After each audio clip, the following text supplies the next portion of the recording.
Caros amigos, bem-vindos a mais um episódio de Hoje no Mundo Militar, um canal exclusivamente dedicado à discussão de temas militares atuais. Neste vídeo falaremos sobre como a experiência adquirida durante os combates do século XX influenciam os uniformes hoje no século XXI. Em todos os setores, o que há de mais avançado sempre surge primeiro no setor bélico. Basta vermos o caso dos aviões a jato que surgiram há quase 80 anos, justamente para atender às exigências da guerra. E no setor têxtil não é diferente. A Dominus Bellum é especialista em roupas táticas, atendendo inúmeros militares e civis. Roupas feitas para a guerra que também são essenciais no dia a dia, já que são muito mais robustas, duráveis e com inúmeros recursos e bolsos táticos que farão da sua vida mais prática e fácil. Valores especiais para policiais e militares. Link na descrição.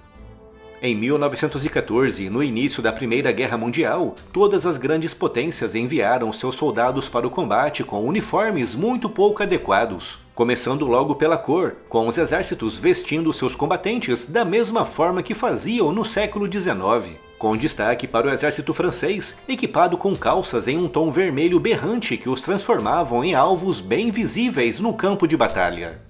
Outro aspecto bastante negativo dos uniformes daquela época era a ausência de capacetes de aço, com os exércitos equipando seus soldados apenas com capes de tecido, ou no caso dos alemães, com um capacete feito com várias camadas de couro, mais adequado para defender o soldado de ataques de sabre do que de projéteis e estilhaços de artilharia.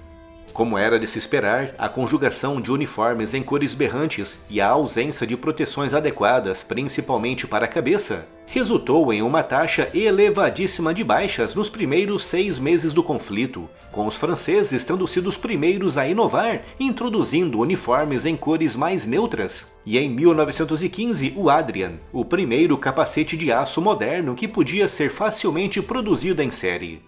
No primeiro mês de adoção do capacete, a taxa de baixas por ferimentos na cabeça, principalmente de estilhaços de morteiros, caiu mais de 70%, levando todas as outras potências envolvidas no conflito a seguirem o exemplo francês, introduzindo também capacetes de aço.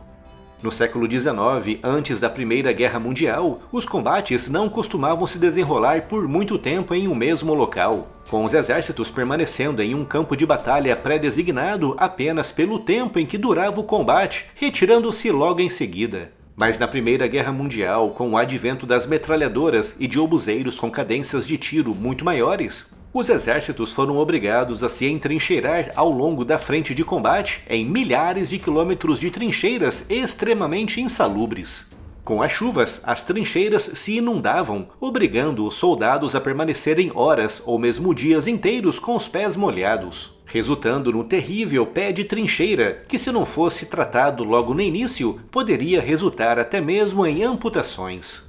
Isso levou ao desenvolvimento da famosa bota Pershing, que se estreou em combate pelos Estados Unidos em 1918, no último ano da guerra. Feita com camadas mais grossas de couro curtido, um solado duplo, placas de aço no calcanhar e um nível muito maior de impermeabilização em comparação com as botas anteriores. Todas essas melhorias nos uniformes, as cores mais neutras, o capacete de aço e botas mais resistentes e com um nível maior de impermeabilização já eram o padrão em 1939, o ano em que começou a Segunda Guerra Mundial, com os exércitos envolvidos naquele conflito tratando de desenvolver ainda mais aquelas tecnologias para os rigores de uma guerra ainda mais letal e terrível do que a primeira. Por exemplo, foi durante aquele conflito no qual os padrões camuflados começaram a ser usados em larga escala, com os alemães aperfeiçoando os camuflados ao longo da guerra, criando padrões específicos para cada tipo de bioma onde combatiam. Apesar da Segunda Guerra Mundial ter sido uma guerra altamente móvel, os exércitos se preocuparam com questões como o temível pé de trincheira, com os Estados Unidos tentando resolver isso com o uniforme M1943, que incluía botas que, apesar de não serem totalmente impermeabilizadas, eram muito mais do que as botas Pershing dos tempos da Primeira Guerra Mundial. Naquela guerra, a desastrosa experiência alemã no frio da Rússia durante o inverno de 1941 levou os alemães a desenvolverem roupas muito mais adequadas para o combate no frio. Em 1941, tudo que os alemães tinham para combater em temperaturas de até 30 graus negativos eram grandes e pesados casacos de lã. Casacos que se encharcavam durante o dia, duplicando ou triplicando de peso e congelavam à noite, levando a casos de hipotermia e queimaduras pelo frio. Isso levou ao desenvolvimento de parcas impermeáveis com capuz que protegiam o corpo do soldado da chuva, mantendo-o seco mesmo em ambientes muito úmidos. Após a Segunda Guerra Mundial, todas aquelas inovações tecnológicas em termos de vestimentas de combate serviram de base para novos avanços e adaptações, com os Estados Unidos empregando, no início da Guerra do Vietnã, as mesmas botas que foram usadas em combates em ambiente de floresta na Segunda Guerra Mundial. Com isso mudando em 1966, com a introdução de botas especialmente preparadas para enfrentar ameaças como as estacas Punji, uma armadilha antipessoal que consiste em diversas estacas de madeira, bambu ou metal que penetram no solado das botas, ferindo gravemente o soldado. Para contornar isso, as botas receberam uma pequena placa de aço inoxidável no interior do solado, aumentando muito o fator de proteção. Por causa das chuvas constantes, foi dada grande atenção à impermeabilização das roupas e das mochilas através do emprego de capas e forros especiais. No século XXI, com o teatro das guerras mudando para ambientes secos e de deserto com destaque para o Oriente Médio, os exércitos começaram a dar mais atenção a tecnologias que permitiam a transpiração natural do corpo, sem com isso comprometer a durabilidade do tecido, incluindo também tecnologias resistentes ao fogo, algo que é de vital importância em ambiente de combate. A gandola, que na Segunda Guerra Mundial e no Vietnã tinha a função apenas de proteger o soldado do frio, do vento, do sol e do calor, agora, no século XXI, adota tecnologias que incluem até mesmo a furtividade no espectro do infravermelho, tornando mais difícil a detecção do soldado por visores térmicos. Tudo isso sem descuidar da elasticidade, resistência e também o conforto.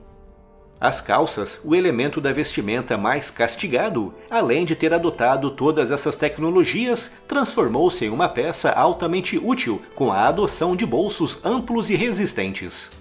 Os uniformes de combate do século XXI, além de serem leves e resistentes, são também muito mais confortáveis. Algo que a Dominus Bellum, que está patrocinando esse vídeo, conhece muito bem, com uma linha moderna e arrojada que traz para o mundo civil e militar toda a tecnologia acumulada ao longo de décadas de combates pelo mundo.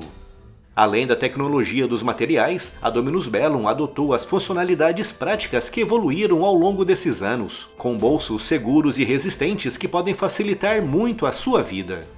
Para conhecer toda a linha de produtos da Dominus Bellum, basta clicar no primeiro link que aparece aqui na descrição. E já sabe, se quer estar sempre bem informado sobre essas e outras notícias do mundo militar, siga o canal pelo Twitter, Telegram, Facebook e Instagram. Os links estão todos aqui na descrição. E se ainda não está inscrito no canal, inscreva-se já e acione o sino das notificações para não perder nenhuma novidade. E se gostou do vídeo e se quer incentivar o canal, não se esqueça de deixar aqui o seu like e de o compartilhar com seus amigos.